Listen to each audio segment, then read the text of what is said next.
बात करेंगे आज ट्रिगोनोमेट्री की, बहुत ही चर्चित टॉपिक जिसमें बहुत सारी प्रॉब्लम्स आती हैं मगर कुछ हम आसान तरीके से पढ़ते हैं। पहले हम ट्रिग्नोमेट्रिक रेशियोज़ के बारे में जानते हैं। जो आपकी क्लास 10 में टॉपिक है उसका नाम है ट्रिगोनोमेट्रिक रेशियोज़। कुछ ऐसे नाम हैं जो पहली बार हम लोगों ने सुने होंगे, जैसे साइन। एंगल की बात बाद में करते हैं, एंगल थीटा ले लेते हैं। साइन थीटा से पहले हम जानेंगे ट्रिग्नोमेट्रिक रेशियो से पहले राइट एंगल ट्रायंगल के बारे में थोड़ी सी जानकारी ले लेते हैं।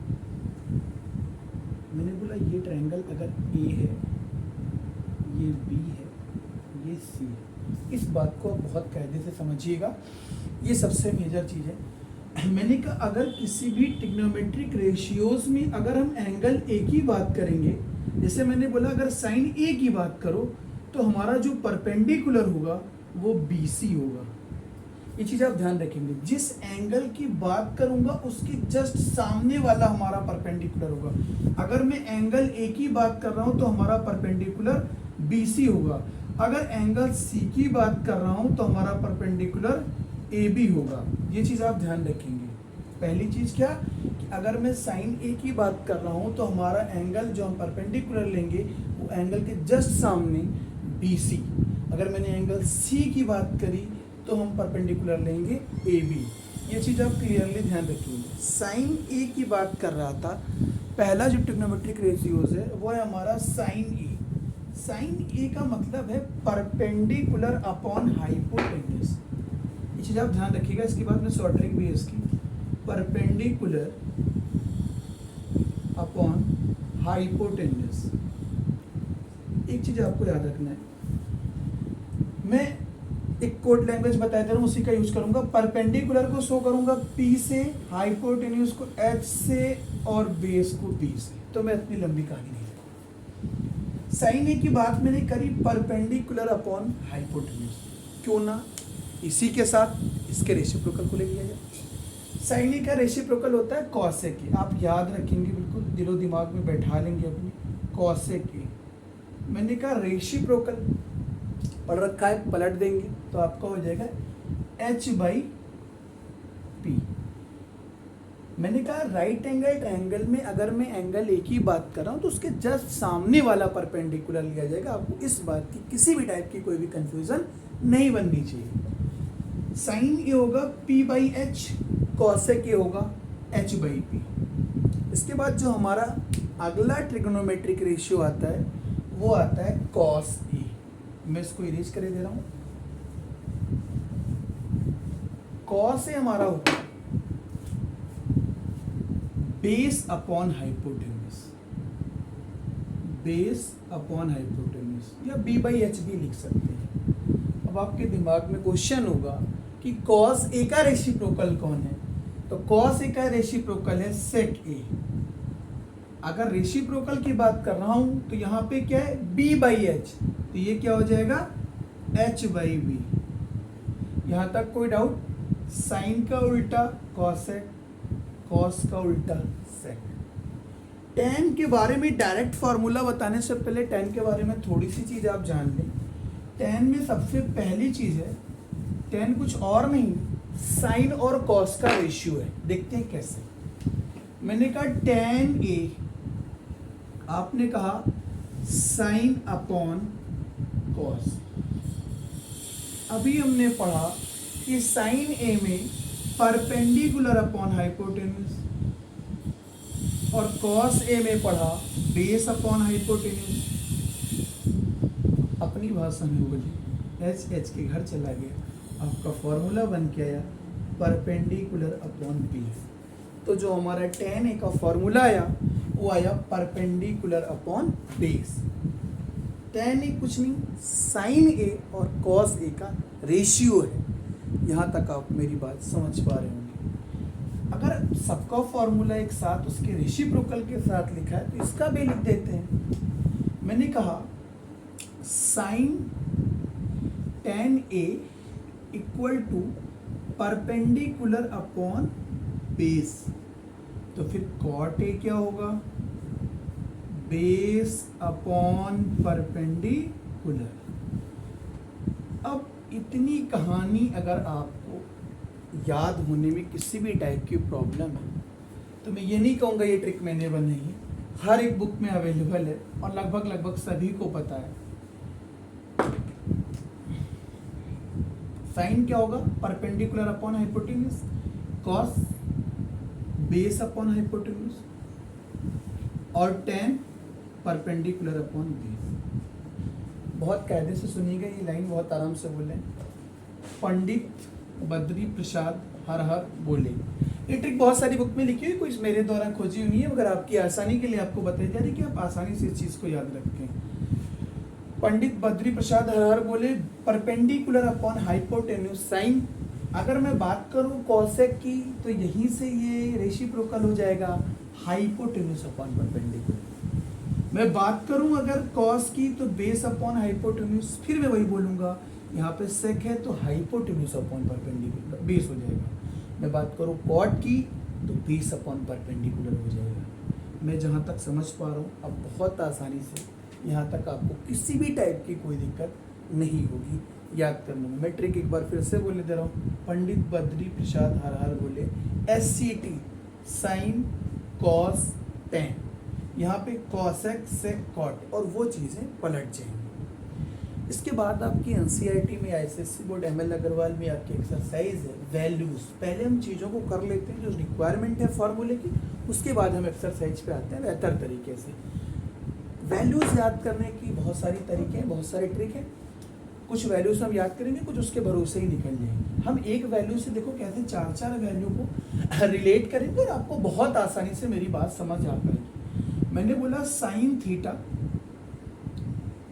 पहले साइन की बात करते हैं। मैंने कहा साइन 30 की जो वैल्यू होती है ना, वही वैल्यू होती है कॉस 60 की।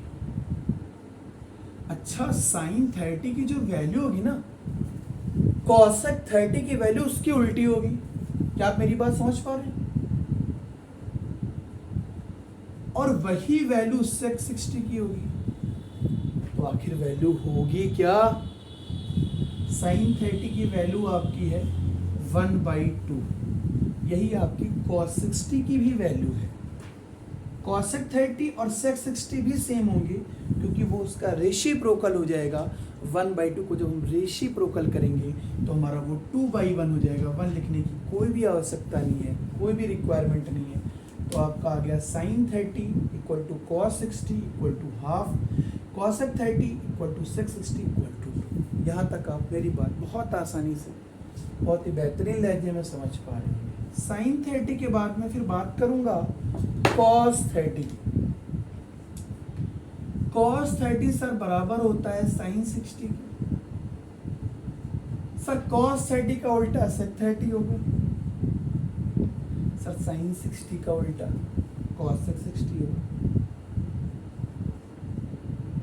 जब आप कॉस 30 की बात करते हो ना और साइन 60 की बात करते हो तो आपकी वैल्यू होती है √3/2। अब इसको जब हम रेसिप्रोकल करेंगे तो हो जाएगा 2/√3। ये कहानी आपकी हो गई 30 की। अभी मैं साइन कॉस में बात कर रहा हूँ, अभी tan में इसी से रिलेटेड आ जाता हूँ। हमें नहीं लगता आपको यहाँ तक किसी भी टाइप की कोई दिक्कत होगी। 30 और 60 की कहानी हमने निपटा ली, थोड़ा सा 45 की भी निपटा लेते हैं, उसके बाद 10 पे आते हैं। हमने कहा साइन 45 इक्वल टू कॉस 45, यहाँ पे जो हमारा होगा कॉसेक 45 इक्वल टू सेक 45। कहानी कुछ इस तरीके से है। साइन 45 कॉस 45 की आपकी वैल्यू होगी 1/√2। कॉसेक 45 और सेक 45 की होगी √2/1, उसका रेसिप्रोकल हो जाएगा। मैं लिखने की मैं कोई ज़रूरत नहीं समझता हूँ डिनोमिनेटर में, क्योंकि हर एक नंबर के नीचे लिखा हुआ है। यहाँ तक आप मेरी बात समझ पा रहे होंगे। तो हमने बात कर ली 30, 60, 45 की। अच्छा, आइए चलिए आगे देखते हैं। क्या tan की वैल्यू इसी से निकाल सकते हैं? मैंने आते ही बताया कि tan कुछ नहीं साइन कॉस का रेशियो है। अभी आपने पढ़ा, अब tan 30 की वैल्यू, tan 60 की वैल्यू, tan 45 की वैल्यू क्या साइन कॉस से नहीं निकल जाएगी? tan 30 की value sin 30 upon cos 30, sir sin की वैल्यू 1/2, cos 30 की वैल्यू √3/2, सर 2 और 2 कैंसिल हो गया, आपकी वैल्यू आ जाती है 1/√3। बात मैं 60 की करूंगा तो sin 60 की वैल्यू जो है वो हमारी क्या होगी, √3/2, cos 60 की वैल्यू 1/2, 2 से आपका कैंसिल हो गया, आपकी वैल्यू आ जाएगी √3। आप 45 पाएंगे सर जब रेशियो सेम है तो वैल्यूज हमेशा 1 आती है, आपकी वैल्यू हो गई यहाँ पे 1/√2 अपॉन 1/√2, सारी चीज़ें जब आपकी कैंसिल हो जाती हैं तो आपकी फाइनल वैल्यू आ जाती है 1। कि आप 30, 60, 45 वैल्यू आपको क्लियर हो गई। tan 30 की वैल्यू अगर आपको पता है तो आप cot 30 की निकाल लोगे, क्योंकि cot 30 की कितनी हो जाएगी, पलट जाएगा √3/1, यहाँ पे क्या हो जाएगा 1/√3, और 1 को आप रेसिप्रोकल भी कर पा रहे हैं तो 1 ही होगा। 30, 60, 45 आपका हो गया। कहानी बची 0 और 90। आइए देखते हैं, मैं sin 0 से शुरू करता हूँ और आपकी सारी वैल्यू यहाँ से पता चलेगी। जब हम sin 0 की बात करेंगे सर तो sin 0 की वैल्यू 0 ही होती है और वही वैल्यू cos 90 की होती है। sin 0 की वैल्यू 0, cos 90 की वैल्यू 0। अगर sin 0 की वैल्यू 0 है तो cosec 0 नॉट डिफाइन होगा, ये तो कंपलसरी बात, क्योंकि cosec क्या होगा, मैंने कहा 0 है 1/sin आप करोगे तो 1/0 नॉट डिफाइन, तो cosec 0 नॉट डिफाइन और sec 90 नॉट डिफाइन। ये बात आप मेरी समझ पा रहे होंगे, नॉट डिफाइन। आपकी कहानी होगी sin 0 cos 90 cosec 0 sec 90। बात करेंगे cos 0 की। सर जो cos 0 की वैल्यू होती है ना, होती सर 1, यही वैल्यू होती है सर sin 90 की। सर क्या आप मेरी बात समझ पा रहे हैं, cos 0 की वैल्यू और sin 90 की वैल्यू दोनों हमारी होगी 1। अगर cos 0 की वैल्यू 1 है तो क्या sec 0 की भी वैल्यू 1 होगी, क्योंकि 1 का रेसिप्रोकल 1। sin 90 इक्वल टू 1 है तो आपका जो cosec 90 होगा वो भी क्या होगा 1। क्या आप मेरी बात यहाँ तक बहुत ही बेहतर तरीके से समझ पा रहे हैं। कहानी सिर्फ आपकी बचती है tan की। tan की बात करेंगे अभी हम। tan में एक चीज़ हमें देखना है, sin अपॉन cos का रेशियो है। बहुत ज़्यादा कहानी ना करते हुए tan 90 साथ में cot ले चलते हैं, cot आप पलट लोगे इतनी देर से वही चीज़ें मैं बोल रहा हूँ। tan 90 और tan 0 की बात करते हैं बहुत ही सिंपल लैंग्वेज में। हमने कहा tan 0, जैसे ही मैंने बोला tan 0 आपके दिमाग में आया sin 0, मैं बार बार लिखे दे रहा हूँ शुरुआती छोड़ों में, cos 0। बात आप बताओ, sin 0 की वैल्यू सर 0, cos 0 की 1, तो आपकी tan 90 की वैल्यू क्या हो गई 0। sin 0 की वैल्यू 0, cos 0 की वैल्यू 1, तो हमारी जो tan 0 की वैल्यू हो गई वो हो गई 0। अगर tan 0 आपका 0 है तो cot 0 क्या होगा, ये बात आप वीडियो पोस्ट करके जरूर सोचिएगा। शायद मेरे हिसाब से नॉट डिफाइन, क्योंकि वहाँ पे 1/0 हो जाएगा तो ये आपका हो जाएगा नॉट डिफाइन। और आज की आपकी लास्ट वैल्यू अभी बची हुई है वो है tan 90। मैंने कहा sin 90 अपॉन cos 90। सर एक बात बताइए, आप sin 90 की वैल्यू सर आपने कहा 1, cos 90 की 0, 1/0, तो ये क्या हो गया tan 90 में ही नॉट डिफाइन हो गया। बट अगर आप इसको पलटोगे, बात cot की करोगे तो सर ये क्या हो जाएगा 0/1, तो आपका आ जाएगा 0।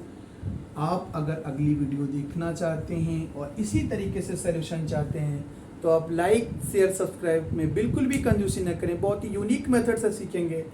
पहले तो हम अपनी ट्रेडिशनल मेथड से ट्रिग्नोमेट्री को करेंगे, फिर आखिरी में हम सेकंडों में क्वेश्चन को बिना देखे कैसे आंसर लें, इसकी भी ट्रिक है, मगर उसका एक प्रोसेस के थ्रू है। वीडियो आपकी आती जाएंगी, आप उसको लाइक शेयर सब्सक्राइब करें, ज़्यादा से ज़्यादा शेयर करें। आपका अपना प्रशांत पांडे।